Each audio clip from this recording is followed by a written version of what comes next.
ఇలాగే నువ్వు నేను అనుకున్నట్టుగా యోసేపు అనుకుని ఉండుంటే యోసేపు ఐగుప్తుకి ప్రధానమంత్రి అయ్యేవాడా? తల్లిని కోల్పోయాను కదా, అనాథన కదా, తండ్రిని దూరం చేశాడేంటి దేవుడు? గుంటలో పాడేశాడేంటి? తోబుట్టులే భయంకరంగా చంపడానికి నన్ను ప్రయత్నం చేయడం ఏంటి? అదేంటి? ఏదో ఒక ఆధారానికి వచ్చానంటే ఇందులో నుంచి మళ్ళీ జైల్లో పాడేయడం ఏంటి? ఏమయ్యాడు దేవుడు అని వ్యతిరేకంగా ఆలోచించి దేవునికి దూరం అయిపోయి ఉండుంటే, తమ్ముడు, చెల్లి, ప్రియ సహోదరి, సహోదరుడా, ఆ గొప్ప అద్భుతమైన సామ్రాజ్యానికి ప్రధానమంత్రి అయ్యేవాడా? జాగ్రత్తగా వినండి. దేవుని మౌనం కొన్ని సందర్భాల్లో నిన్ను సంకటంలో పడేయచ్చు.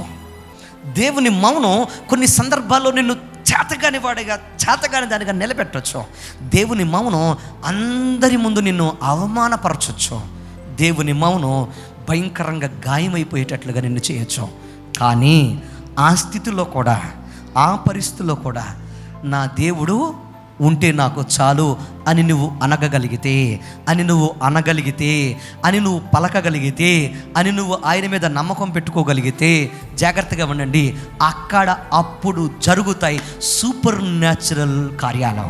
అలా అనుకున్నారు గనకే, అలాగ వారు తలంచారు గనకే, అలా నమ్మకం పెట్టుకున్నారు గనకే, అలాగ దేవుని మీద ఆధారపడ్డారు గనకే జరిగిన కార్యం ఏంటి తెలుసా? సమాధి తెరవబడింది,